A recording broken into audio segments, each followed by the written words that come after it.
and welcome to today's very special episode of Sober on the Mic. Today we have Chip Summers with us, who is a very well-known man in recovery land in the United Kingdom, and I'm so excited for Chip to share his story with you guys, and I'm so grateful for you, Chip, to be coming on here today. But we're going to start with you, as we start with everyone, with the quick fire questions. Are you happy with that? I guess so. Right. So first question, where are you from? Brought up on the Welsh borders, but as soon as it was possible to do so, moved to London. London. And how old are you? 77. 77? You do not look 77. Thank you very much. Thank you.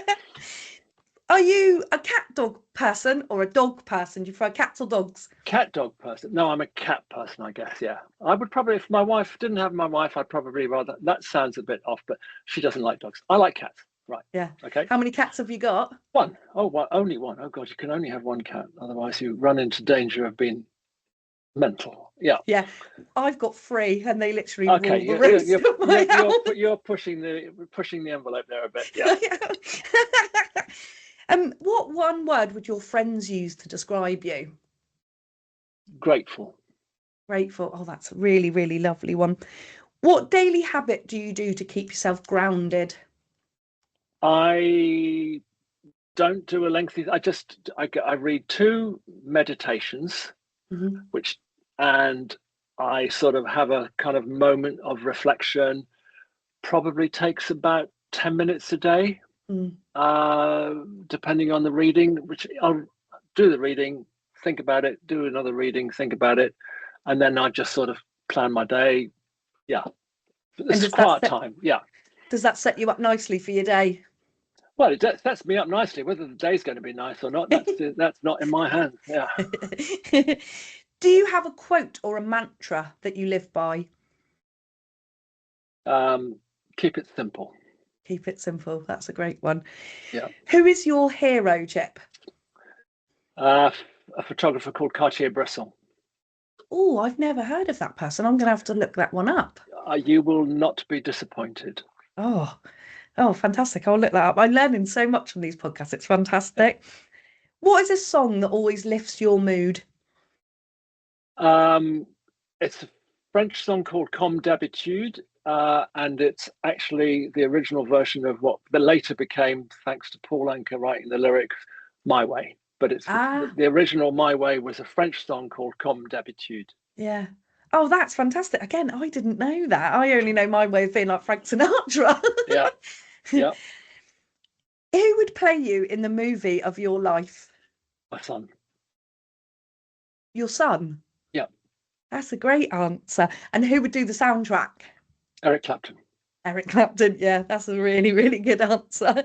If you could have a dinner party with a famous person, dead or alive, who would it be? Cartier-Bresson. Yeah, that's a good one. Yeah, obsessed with him. Yeah, oh, that's great. If you could have any superpower, what would it be? Invisibility. Yeah, everyone either goes for invisibility or flying. Well, yeah. I mean, if you're invisible, you can fly wherever you want to. Yeah, and avoid the commute, which is what everyone seems to want to do. Indeed. Do you have a guilty pleasure, like band, TV show, hobby, anything like that? Collecting famous photographs. They can get quite pricey. I used to halve the cost. When my wife said, "How much was that?" I'd halve the cost, but she got stussed on that one. So I now do about quarter of the cost, and she's given up asking, actually. That's a good one. And now more to kind of the stuff of what we're here for, really. What was including alcohol, of course, what was your drug of choice when you were using? I've never. I find this a very bizarre concept. The drug of choice is what was put in front of me. I would have periods of time when I would prefer a particular drug. Yeah. I cannot remember a single instance when somebody put a drug in front of me and I said, "No, thanks, I don't do that." So anything. My drug of choice is anything that mood alters. Yeah, anything that alters how you feel about Yeah, I can definitely resonate with that. How old were you when you first noticed that you may have had a issue or a different relationship with substances? about 19 and a half when I first woke up with cold bones, Mm, and I could feel there was something they didn't feel right, and I thought I'd got a flu or something, but no, it was my first sort of just feeling that there was a withdrawal going on, which needed to be sorted out very quickly. mm. Yeah, 19 as well, quite a young nine. age for your body to Yeah, be feeling it. yeah. I didn't mess about as soon as I left. Well, I'll probably say that later on, but I left as soon as I got to London. I was off to the races. Yeah, yeah. Yeah. And how long have you been sober for? Uh, on December the 1st, 41 years. 41 years. My Yeah, God, yeah. that that's like a whole person. It is a whole person, unfortunately. Yeah, and in my work, I often I realise that I'm older than my clients' fathers, which gets a bit depressing. Yeah, Yeah, I've got to that age now where people come in from like their date of birth is 2005, and I think 2005, we're not a yeah, young people's service. Yeah. exactly, exactly. Okay, thank you so much for answering them for us. And Okay, now we're going to get to your story. And throughout okay, your story, we'll pick out any nuggets of advice for anyone listening when we put this one out. So, however you wish to start, Chip, tell us your story. okay. Well, I guess the easiest way to do that is to start at the beginning. Um, I come from a very well-to-do family, and uh, I can see that that is quite difficult for some people. But the thing is that I'm behind those well-to-do front door. There was a lot of there was a complete lack of any kind of affection, physical contact, except abusive physical contact. Mm. So, I went to superficially up until the age of 17, I had what would be to an observer a very privileged background. Yeah. I went to a private boarding school when I was 6 and a half, boarded there, and then I went to a private public school. Um, and so it always, I always feel the need. Well, I don't. It's the truth. Within that cozy environment, there was a very disruptive, dysfunctional stuff going on. Yeah. I was sexually abused by one member of my family from the age of about 5 to 9, Mm. sent off to boarding school without being told where I was going at the age of 6 and a half, where I was then one of my prep school was a notorious, one of the kind of 3 or 4 notorious sex abusing uh, boarding schools. Yeah. So if you combine the sort of abuse that was happening with the fact that there was no my mother was a very critical woman who Mm. never touched me. My father was a very distant man. And so that's sort of the process that normal people would go through of kind of developing a sense of self and a sense Yeah. of it wasn't there. And so, uh, and it was lonely as well because we lived in a big house in the middle of nowhere. My parents weren't prepared to drive me anywhere. So you just sat at home and learned how to live by on your own and entertain yourself, Yeah. which wasn't very. So the person who left, well, the day I left school, I didn't go home. Came to London straight away. Was taking drugs within 3 days. Mm. Just all I needed to do was make the connection, and it was quite a swift development. The moment I discovered that you could take something and it would quiet the anxiety, it would make you feel sort of peaceful, it would just take you away from what was actually a very troubled mind. But having said that, the first couple of years of my using was in really good fun. Mm. Everything was doing what it's supposed to do. Everything that says on the tin does this, it Yeah. did it. And I was in London at quite a kind of, it was the early 60s, just early to mid 60s, Rolling Stones in the Park, Flower Power, it was a really not historic, but it was a really society was going through a lot of changes, and it Yeah. was quite exciting to be part of that. But all the way through those nice, exciting experiences was the search for drugs. We've got to whatever we're going to do today. The first thing we've got to do is get some drugs. Yeah. And I can remember the first time I took every single. First time I smoked dope, I can remember exactly where I was. It was number 15 Palace Court, and I can know the people in the room, and I know how it felt, and it felt, oh, this is good. Yeah. And then I can remember the first time I took what was then called blues, which was kind of like amphetamine.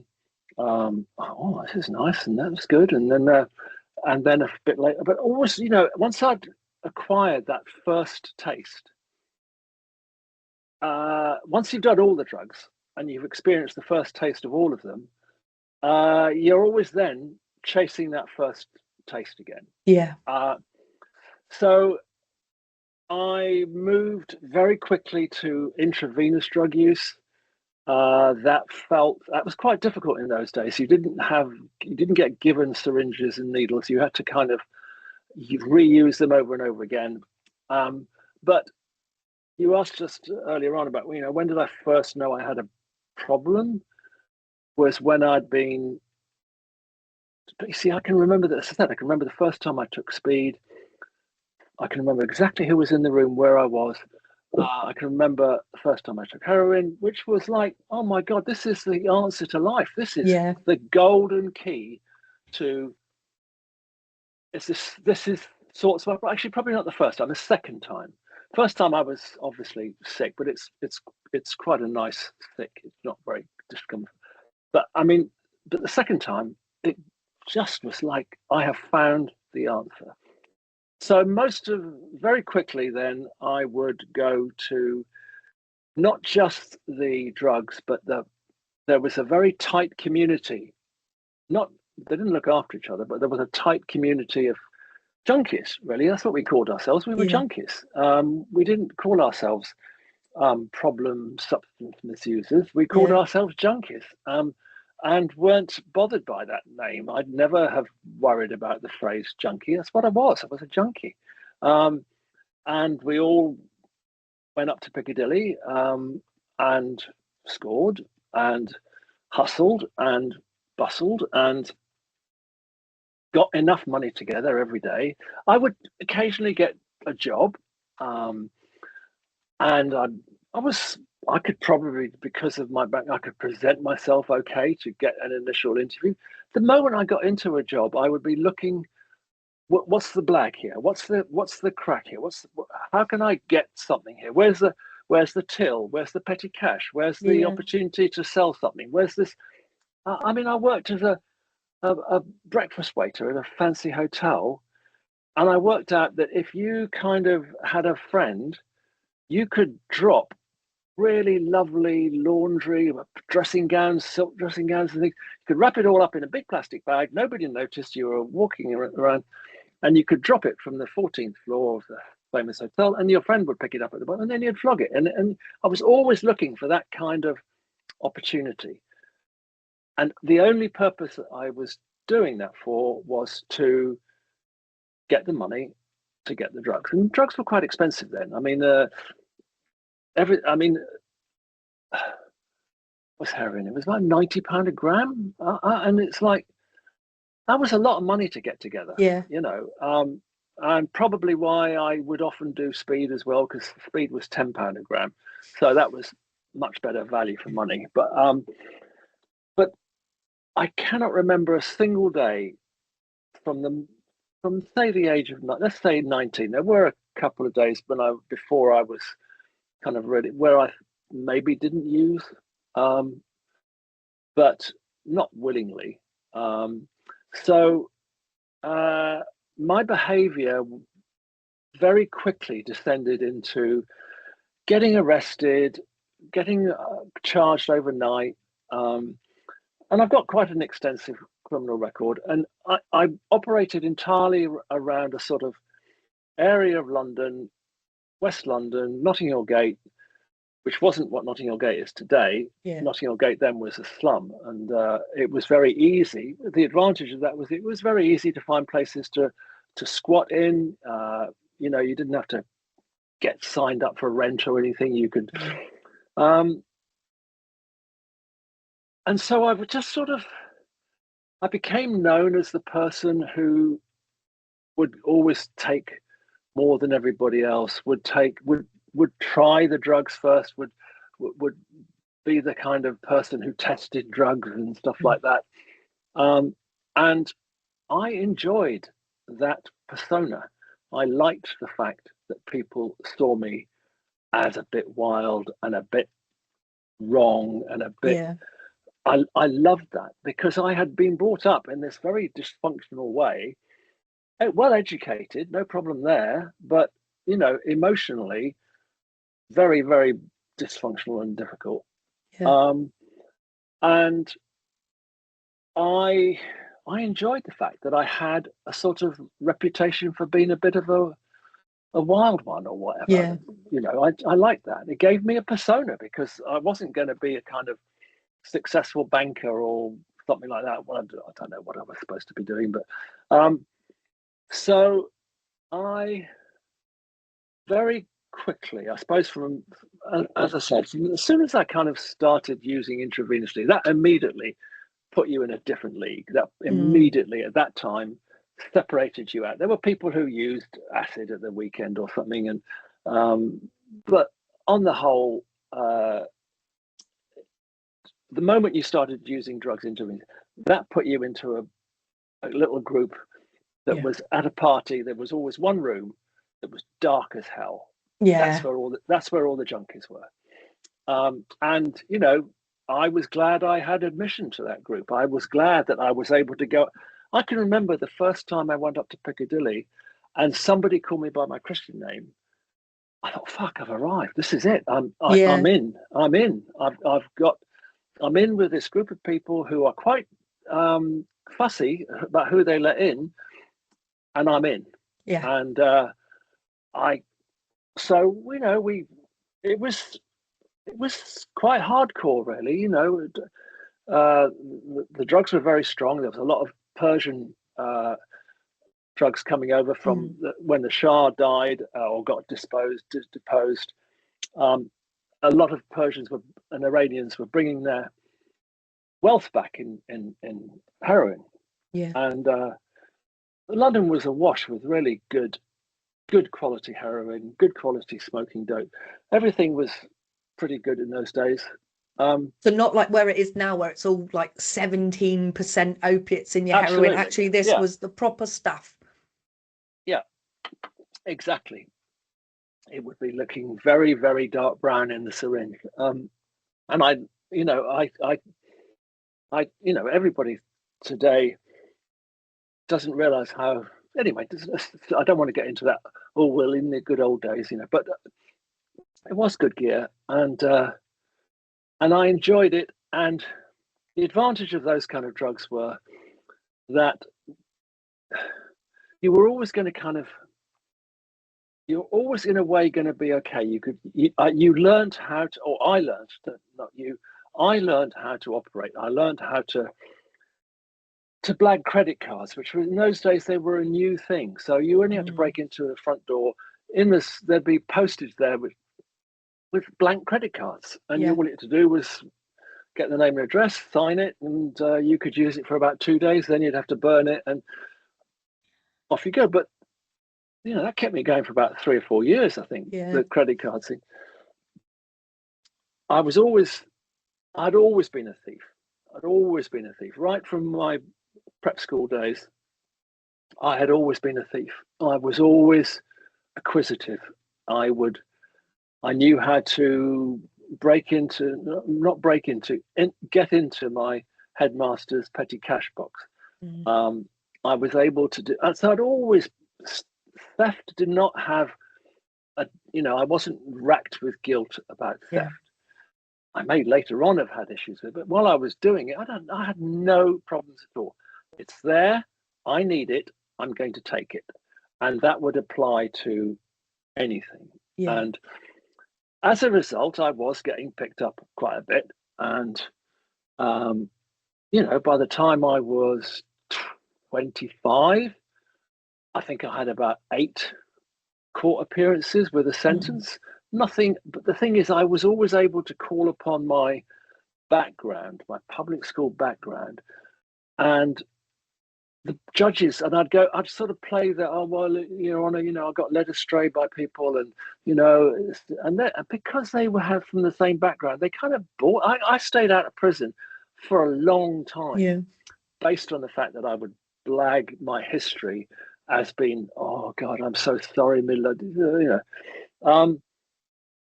but I was accumulating. So once you've accumulated a bit of a criminal record, it makes it harder to get jobs. So I've moved. I started in the center of society. It's like a record and a record, and then I was very quickly moved to the outside.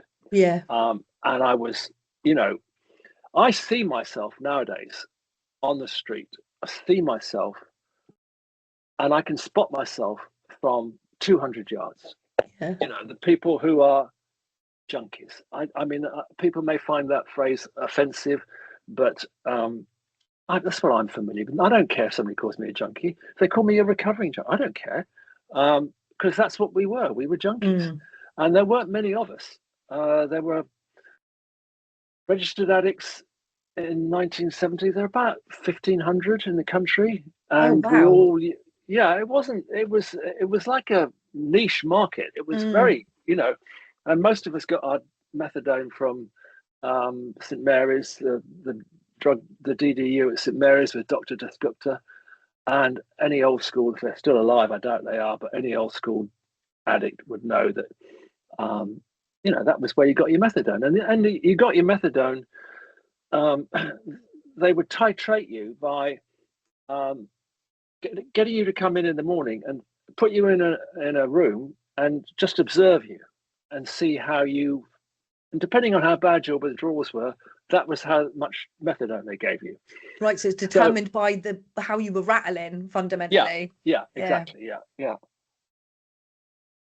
So, but getting a script was that took the urgency out of the day. I mean, obviously, you used to go to Bliss Chemist on Kilburn High Road, and that you could pick up your syringes and your needles there. You could also pick up your methadone at midnight for the Right. next day. So I can remember it so clearly. It's funny, I can remember a lot of things from my using very, very clearly. I can't remember. There are lots of, anyway, but I do. I can remember I used to pick up my methadone. I would step out of the chemist. It's 5 minutes, 10 minutes past 12, depending on how many of us are picking up at midnight. Glug, glug, glug, glug, glug. And I used to be able to throw it into a bin. And I used to take great pride in getting it cleanly in the bin. And then we're off to the races for the day. Yeah. And so I knew I was going to be sick. Yeah. That time when I got sick, I never, hardly ever got sick again because I always had methadone to fall back Yeah. on. So that took the edge off the day. But my criminal behavior was getting more and more extreme. I wasn't able to, because of the way I looked, I was very skinny. Obviously, if you're doing a lot of drugs, you get very Mm. skinny. I wasn't a catch for any employer. There were times when sometimes I'd be a waiter somewhere. I was quite a good waiter, but again, I would last about 5 days when I'd sorted out where was the best opportunity to make money, do it, and then move on and And then off. leave a trail behind me. But that was all there was to it. It was like the purpose of life is to get drugs and get stoned. There Yeah. was nothing else that was exciting me. There was nothing else that was. There were obstacles along the way, relationships and things like that. But it was a very. It was like, I can't remember what it says in one of the support groups I go to, but it says something like, we live to use and use to live. And that Yeah. was what I did. That's all I did. I just, what do you want to do? I want to score. I don't want to be sick. I would sometimes be sick and I'd lie in this squat and I'd be putting deep heat all over me. I'd be covered in deep heat because it helped take some of the coldness. Because Yeah. when I was withdrawing, you'd get really cold bones, and I covered myself. Must have, oh, well, it did stink, but so anyway, it was very difficult to employ me, and my crimes got worse and worse. And of course, then you gravitate to people who make, when you start smoking dope, you gravitate towards people who smoke dope because you don't do it on Edna's because you'd get very upset. So you gravitate to people who do that. Then you start taking amphetamine and you start doing intravenously. So you gravitate towards everybody else who does it intravenously. Because if you whack out a set of works in the middle of a tea party, people go, what are you doing? But if you're doing it with people who you have to gravitate to people who don't make your behavior look odd. So I gravitated towards people who were just like me, and we were all as batshit crazy as each other. And we all accepted. I remember I lived in a squat in Holland Park, about 30 of us in a big embassy building. There was no running water, and if you wanted to flush the toilet, you had to go downstairs to where there was one running tap. You could get a bucket, and that was how you would deal with your lavatory. You'd kind of take the thing. Nobody thought that was odd at all. We all thought no electricity, had candles at night. But did we? None of us thought it was. There was 30 of us there. We all thought it was a really good political statement. I was leading some kind of revolution, by being as extreme as this. But running through it all was every day was. There would be times when I would be doing a lot of speed, and I became as I said earlier on, the tester for a gang of speed dealers. And they would get the speed, and then they'd say, Chip, come here. And I'd whack up a load of speed. And if I didn't die, I'd go, that's good gear. And off they would go. So they'd do the deal. I thought that was the best job ever. Did you have any concerns that you were going to die? There were times when, because there were times when I overdosed and I was blue lit 4 times. Once I was in a coma for 4 days, and I had taken a combination of drugs, and somehow I'd got myself to my doctor's surgery. She was a good woman, my doctor. She was a good woman. She took the time to speak to me as a person rather than anyway. I collapsed in her surgery, fitted, got blue lit to the local hospital. 4 days later, I wake up, been in a coma. They've tried to, I can't remember, did not respond to artificial stimuli, I think it was called. Well, I think they probably just bang needles in your back, in your bottom of your feet to see if you jerk or not. Anyway, there were several times when I'd go over and I would think, oh, that was a close one. When I went to this hospital, as soon as I was up and ready, I was thinking, well, where's the gear?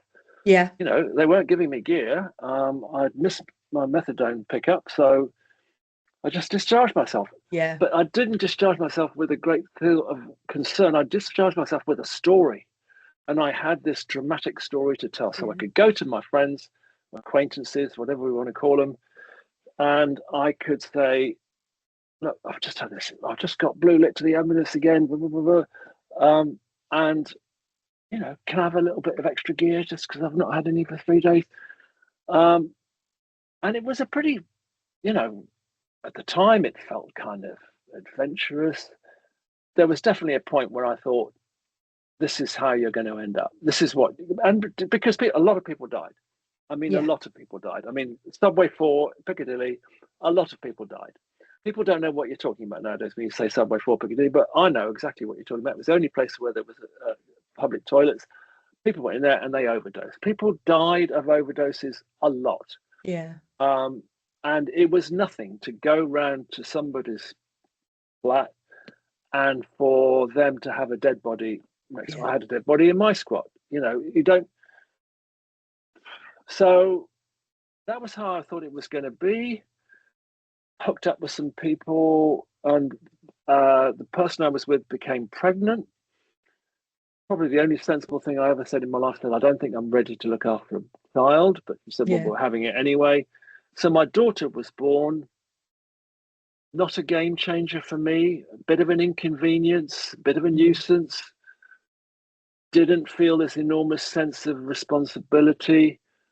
Didn't change my behavior at all. The mother and I had a very fractious relationship. Sometimes it would be on, then it would be off, and there'd Yeah. be fights and drama and chaos. And um, but what was significant was that I was becoming a real menace. I was breaking into houses as often as I possibly could do, which would be at least 3 times a week. Yeah. Around St John's Wood and around there, very affluent housing, and I would break in and just steal what silver is, take the silver down to the antique market, and off we go. Mm. So, but I was also, that sounds quite sort of not glamorous, but kind of okay, Yeah. But my using also, I'd be snatching handbags off Mm. old ladies, and I was deliberately targeting old ladies to kind of. Well, my printer seems to have jumped into life for no reason. Um, uh, so my daughter was there. My crimes were becoming more and more difficult, more and more extreme. I was living in this squat just off the Edgware Road, and one morning, opened the front door, gun to my head. Shut up, shut up. Um, Gun to my head. It's a bad moment to pick to undo the printer, wasn't it? Gun to my head. It was a guy I'd done a deal with the day before, and I'd done the deal fine, but he had messed about. He couldn't get hit properly, and he sort of thought I'd ripped him off, but I hadn't anyway. So that was a pretty bad moment with Yeah. Mad Dave, as he was called. What's your name? Mad Dave. Oh, okay, right. And I knew him as being very, very. God, I just remembered Frank as well. Anyway, I woke up once and he was trying to saw my leg off. But I just mad people. Yeah. Frank, oh God, Frank was fine, and then if he ever took any speed, he would become this absolute lunatic. Mm. But anyway, what happened was that Dave had this gun to my head. He thought he'd done a bad deal. I had probably the most terrifying half an hour of my life, begging, pleading, pissing myself. And then in the end, he calmed down and he went off. About 3 hours later, he came back again, and he said, fancy coming out on a job? And I went, oh, yeah, all right. Because I wasn't I was definitely feeling the after effects of having a gun, but Yeah. I didn't sort of think, oh, well, I better not see him again. He came around, it was the same day. He said, fancy going on a job? I went, sure, okay, yeah, why not? Need to get some money. And we went out and long story short, we got nicked, we did a robbery. Police were out everywhere, and we got arrested in sort of Paddington area. This time I knew that despite the 8 or 9, 10, about 12 previous times, I was not going to be able to pull the public school boy gone wrong routine. I was done. Yeah. It took quite a long time to get to court. Eventually went to the Old Bailey, got 3 years, and we were off to prison. And prison itself, I'd been in prison little bits, waiting a week on remand, waiting to get charged or something, just nothing of any substance, but just lots of time in overnight weekends in police cells in Ladbroke Grove and Paddington Green. But now I was in prison, and I was very lucky. I had a very good prison time. I mean, it's almost a cliche, but my first night inside, I was banged up with somebody who was quite a big noise on the wing, and he was trying to read his legal papers, and he couldn't do it. He couldn't read. So I said, oh, well, if you don't mind, I'll do it. Mm. So I did it, and I said, you should do this, this, and this, which was just sort of basic common sense, really. And from that moment on, I got a reputation as being somebody who could do legal letters, who could write letters home to people, who could read letters to people, who could write letters for people, and I was looked after. So, Yeah. although prison itself was at the most 23-hour bang up, if not 24-hour bang up, it was, it was okay. Yeah. I hated it. I hated the noise. I hated but it was okay. I knew I wasn't going to get hurt. I Mm. got that established. I was looked after. Um, and I got well. I put on weight. And my daughter was growing up. She came to see me in prison. So she was growing up now. She was, it was pretty messy, pretty messy. And then I came out a couple of years, got paroled, and came out, decided I wasn't going to do as much drugs as I used to, so started drinking. Supertenant Special Brew. Only alcoholics drink Supertenants and Special Yeah. Brew. Not normal people do not go, do you fancy a beer? What do you like? Special Brew? No. Yeah. What the fuck? So again, very quick drinking very quickly. 2 Special Brews or Supertenants. Supertenants was my favorite. 2 Supertenants, I was flying. I was really on the ball. 3, I was a menace. 4, I was definitely in trouble, But so then that was another year. I mean, I've been at it now from 7. I was 36 years old, and I'd got a prison record. I was doing within 2 hours. I was back doing the same things I'd done before I went to prison. Yeah. I didn't sort of go, oh God, I've got to really do a bit of self-reflection here, but I didn't. My daughter was the one thing that happened was that somebody who knew me, somebody who had used with me, had got clean. Right. And this was 1984. And the beginning of 1984, he came round to my house after Christmas. It was after the New Year. And he came round to where I was staying. And I was amazed. He looked incredible. I could tell you can tell, he was clean. I don't mean clean. He was just, his clothes were clean and Yeah. everything. He had a car outside. What the fuck? What the hell are you doing? But I'd used with him. So I knew he knew what he was talking about. And I said to him, what have you done? What have you done? And he said, oh, I stopped using drugs. I went, are you mad? Are you absolutely mental? You stopped using drugs? What, just like that? Yeah. He said, well, no, I know. I went to a rehab and they detoxed me and everything. I went, what? But it was exciting and interesting, but at the same time very scary because Yeah. he had done what I tried to do and had never been able to do. So I kind of stored that information away and then had about 6 to 9 months of a couple of days clean using, 3 days clean using, a little bit more using, just he'd rattled me because I believed once a junkie, always a junkie. Yeah. And that was what was told. We were told that by all the professionals, every single professional I ever saw. I saw loads of people who would take an interest in my case or whatever, psychiatrists and things, psychologists, whatever. And I always knew you just haven't got a clue what I'm talking about. And they also would just write me off as being somebody who was never going to get back. I've got letters that say this man is never going to achieve anything in life. Really? Yeah. Yeah, I've got a letter. I haven't got it on me, but I wish that's a shame. I should have brought that with me.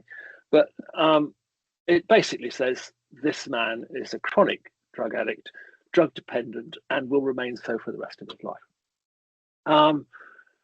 So, it was quite challenging to have somebody come along and sort of go, well, actually, I've done something different and I've got clean.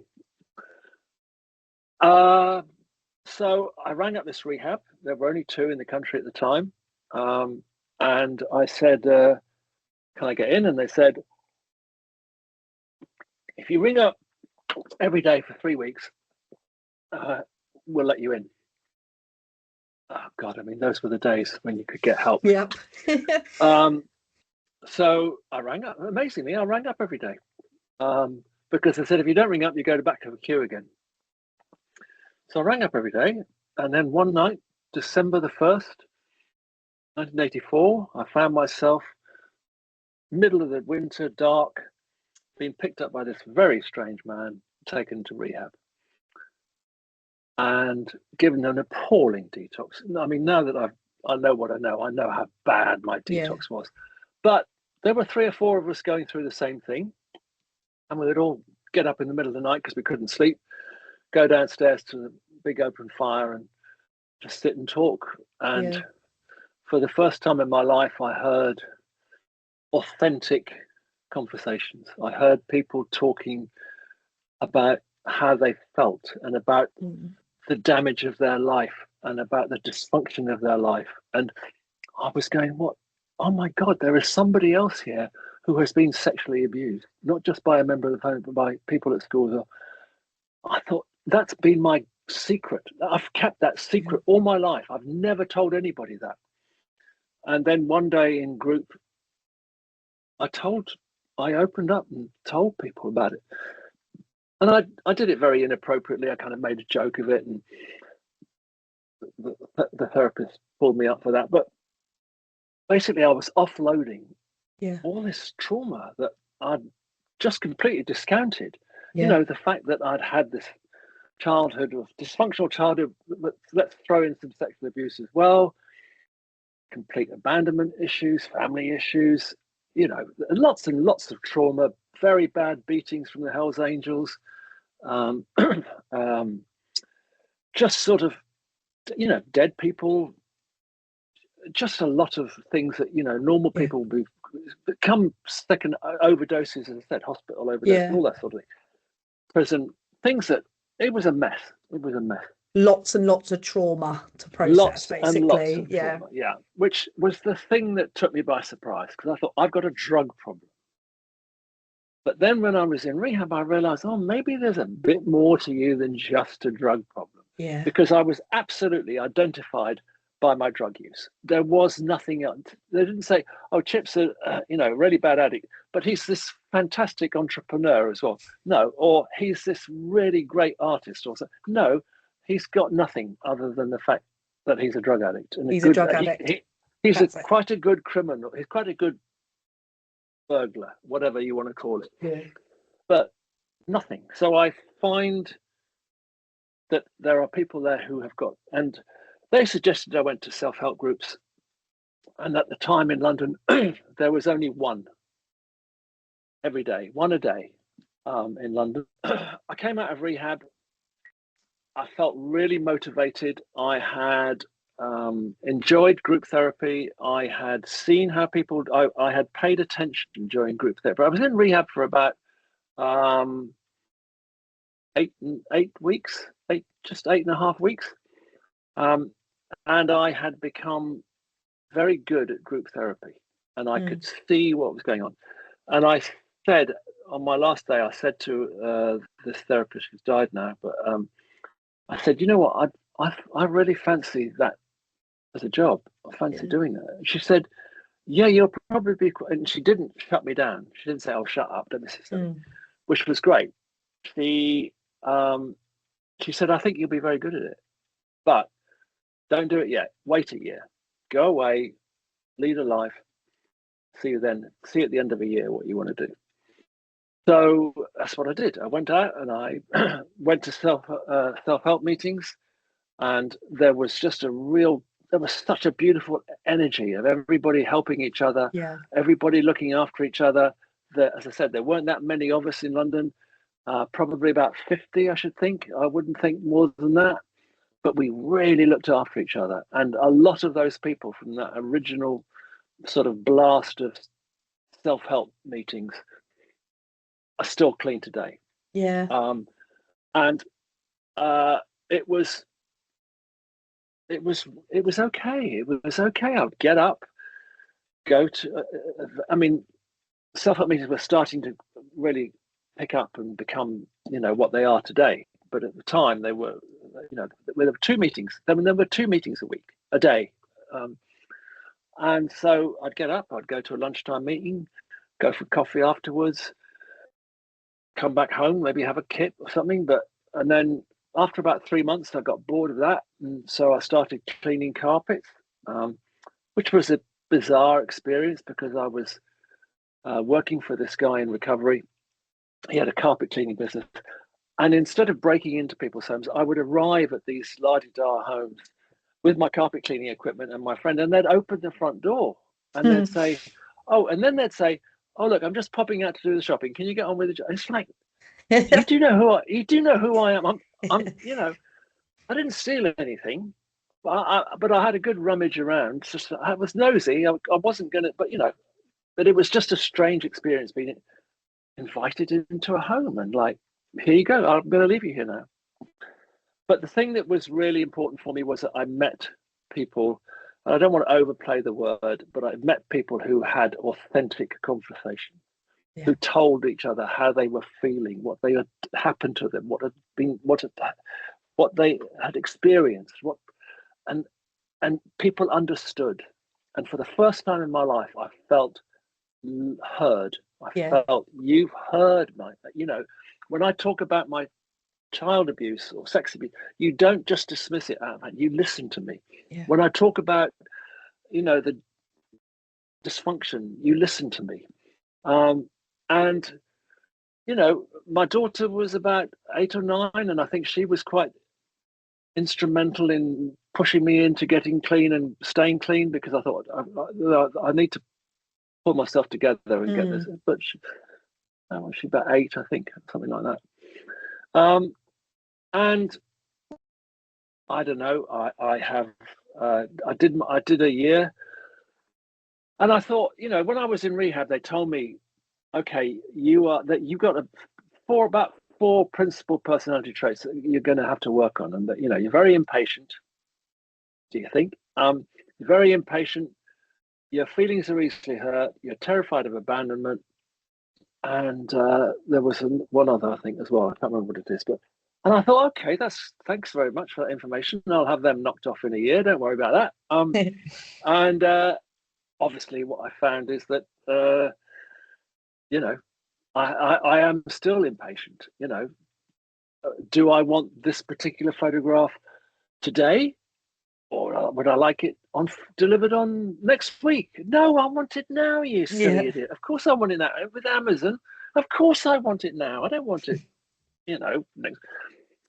But anyway, then I decided after a year, I was still very keen to to become a therapist, and I was lucky. I got a break and started learning, doing my degree at the same time as I was working, and I was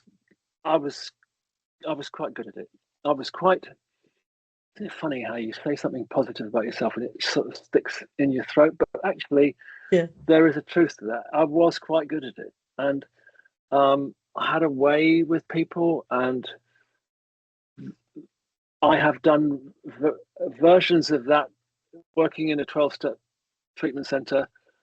I have worked as a therapist specializing in, to begin with, addiction, and that's what I've done all my career. I've run a rehab for 20, started a rehab. It's just amazing how those things happen.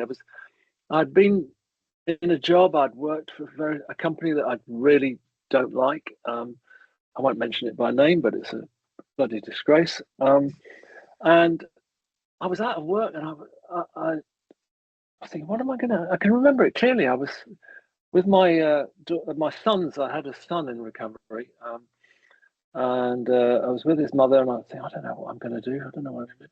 And the phone went. It was an ex-client, because I'd been working for a while then. I was an ex-client, and she was dying of cancer. And she said, I'd like to give you 50 grand, which was quite a lot of money then. Well, it's a lot of money now. And she said, but I want you to open up a place where people can go. And I did. And I opened a rehab, and I'm very proud of it. It ran it for 20 years, and it had a good reputation. And I've now given it up. I've been in private practice now for about 10, 11 years. And I've got a son. I have now got everything complete. I've remarried. My wife and I are celebrating 21 years in a couple of 2 weeks. My son is 31. He's in recovery. My daughter is 50. She's in recovery. She's married to somebody in recovery. I went to see her the other day. First time I've ever felt really comfortable. Everybody I know is in recovery. Yeah. I don't know many people outside of the recovery bubble, which people may call it closed-minded, but I'll keep on coming back to this word authentic. Yeah. I live in a lovely little village. It's a little hamlet. And my wife and I own this bloody house. We own it, for God's sake. It's only a 2 up, 2 down, but I own it. Yeah. I've all paid off, everything. Unbelievable. Just beyond the imagine. I could not have ever considered owning a house. As I said, it's only a little house, but it's bloody lovely. And so I have a life today, but I try and interact with these people in this village. I mean, they're pleasant enough. I'm going to go after this. I'm going to go and see my neighbour, make sure he's okay, and have a sit down with him. I'll have a cup of tea with him. But am I going to be able to have with somebody like you? I know I can have an authentic conversation. Yeah, be your true self. Be my true self right from the get-go, and not have what I call golf course conversations. Used to play golf. I can't any longer because my back's buggered. But you go to the first tee. How are you feeling? Hi, Chip. How are you doing? There is only one answer you can give, and that is fine. Thanks. Let's play. There is no room to say, well, actually, I'm struggling today. Yeah, I'm really how suffering. I feel today. Yeah. I'm struggling. I'm having and of course, I've been clean a long time, and in that time, some bad stuff has happened. I've been, I can remember once got rejected in a relationship when I was about 5 years clean. I was crying for 3 weeks. I was devastated, but I did learn a lot from it. And when I was going through that, people said, you're going to learn a lot from this. I used to go, I'm not going to learn. I'm in it now. I'm right. My heart's breaking. How dare you say that? Yeah. Exactly. But I did. They were right. I did learn. I learned so much from that experience. I had resilience. I learned that I could face abandonment. I learned a lot from that. Yeah. And I've, since then I've been married twice. I mean, if you'd caught me on the first day, I would have thought, that's it. I'm finished as an individual. I'm never going to meet anybody again. I'm never going to love again. I'm never going to trust again. Yeah. No. And, what have I got today? I've got, I hope, a good reputation for being a good worker at my trade. I have a home. I have a wife. As I said, we've been together 21 years. It feels pretty bloody good. I've got an ex-wife. We have really good, no bitterness. There's no remorse maybe a bit, but there's no kind of bitterness at all. It's like I've got my son who is he makes me so happy. I'm so proud of him as a man. And my daughter's just flipped it lately, and she's been really, really I've just got everything going on in my life. The only thing I haven't got is like my body's falling apart. and that really upsets me. But I mean, well, for a start, I've been clean at least twice as long as I used for. Yeah. And that, I know that to somebody who is on day 3 or 4, the fact that I've got 41 years means nothing to them. It's so huge. It's so unachievable that it means nothing. If I said I've got 41 days, that would catch their attention. Yes. And they would go, oh, okay, I could probably do that. 41 years, they probably think we weren't probably an addict in the first place. Yeah. I was an addict. I was definitely an addict. And I know one person the person who came to visit me and tell me that he was clean. I don't think he disputed the fact that I was an addict. I don't need to verify it. I've got the whatever it's called, the history. And today I've woken up. My wife's been away on a trip. She's going out with some friends. She's back tonight. I've got a really good life. Yeah. I've got a lovely, lovely life. I'm not happy all the time. I'm really shit with money. I've never mastered that. I want, I'm an inquisitive. I want to buy. I've got money. I've got money. Stuff. I want to spend it. I Yeah. want stuff. Yeah, I want shiny stuff. Give me shiny stuff. But I might compare. So that's not got any better. My impatience. It's a joke how impatient I am. The other stuff, yeah, it's got better. But I wake up every morning now, and I'm so grateful to be alive. I just love being alive. I am not looking forward to dying at all. I mean, hopefully I won't know about it, but I want to stay on this planet long as I possibly can do, because I love life. I love God. Every day I look out the window, I've got this beautiful stuff around me. I've got a wife coming home tonight. I've got a son I'm going to see tomorrow. I've got my daughter going to be on the phone. It's just fantastic. It's so beautiful. Something once upon a time you wouldn't have even believed was even possible for yourself. Would never have been possible. When I was in rehab, they said, write a bucket list of what you want. And the first thing on that was a Sony Walkman, which gives you a bit of an idea about when it was. And there were things like, a job or something. It was, I actually did most of it in the first year. And I've redone bucket lists, and I've traveled. I can't go to America any longer because of my prison record.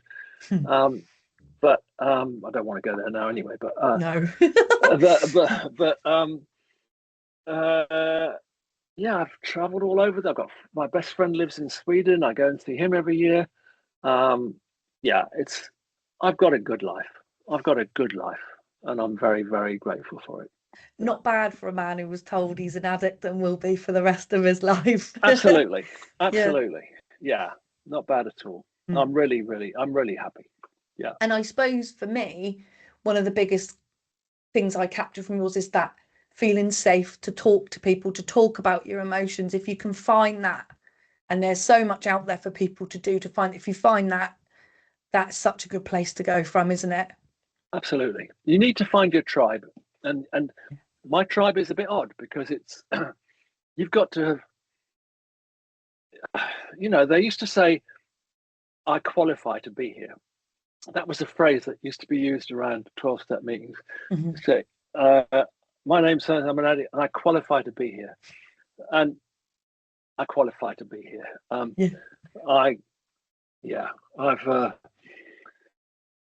it's great. I mean, I'm a very happy customer. And what do I have to do? What do I have to do to do it? I mean, I don't have to do very much.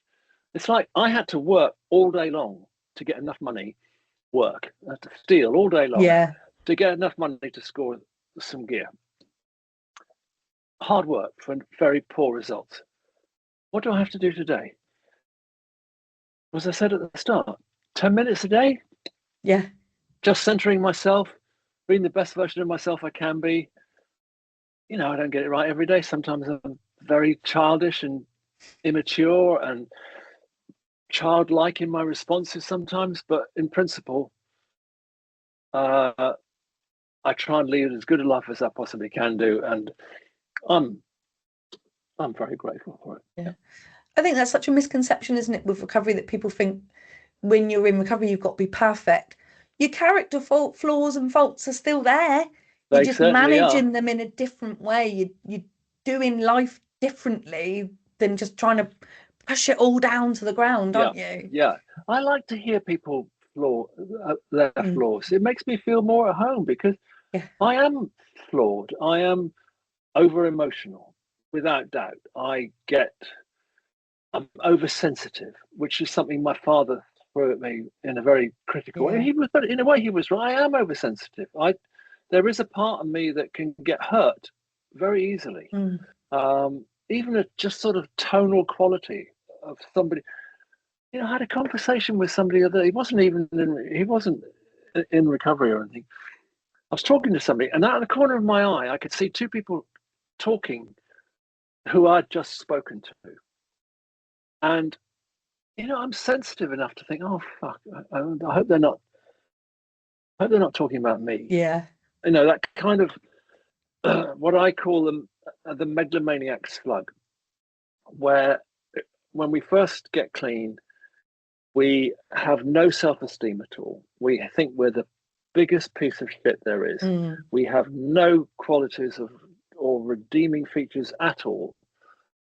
But at the same time, when we walk into a room, we think everybody's looking at us. yes. We think everybody is looking at how is he walking? Where's he going to sit? Why is he sitting there? Why is he Yeah. sitting like that? Why doesn't he sit like this? What's he going to say? What's he doing? Just why is he getting up and making a cup of tea?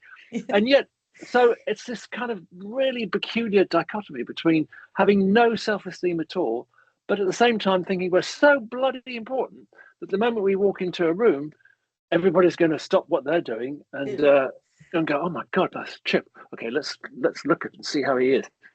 Let's It's observe everything he madness. does. Yeah. Yeah, But we do. That is what we do, isn't it? yeah, yeah. And it's got. I mean, I can walk in anywhere now, and and I do.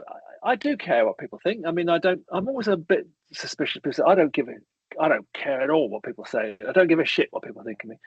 Really? I do. I I do give quite it. a lot. I do. Yeah. Yeah, yeah. Yeah. I give a shit about what people think of Mm, me. yeah. I want to. Yeah, I do. So, but I mean, I'm I'm I'm going to have a good day today. I'm packing. I'm off to London to work tomorrow. Uh, I'm going to do a good thing this evening. I run a group which I've been running for 7 years, which is kind of I do for free on the side. Not a support group. It's just a support group, but it's not a 12-step support group. And yeah, I'm going to go to London. I'm going to. Yeah, I've got a good life. Life I've is got. good. Life is very, very good. Yeah. Yeah, yeah, yeah. Fantastic. Thank you so much for your time with me today, Chip. I Thank you, Lauren. really, for me personally, when I got clean and decided I wanted to be a recovery worker and all that sort of stuff, I heard so much around your name and this work you've done. So for me, it's been an honour that you've given me your time today to do this. Thank you. Thank you so, so, so much. God, what an amazing thing to say to me. Thank you very much. Thank Yeah. you. When it Thank came you. to like the question of who's my hero, you would be one of my answers. That's really kind of you. Thank you very much. Yeah, that's That's amazing. really that's really kind. Thank you very much. Thank you. And yeah, thank you for your time today. And I hope you have a lovely day and a lovely weekend. I will do. Thank you very much, Lauren.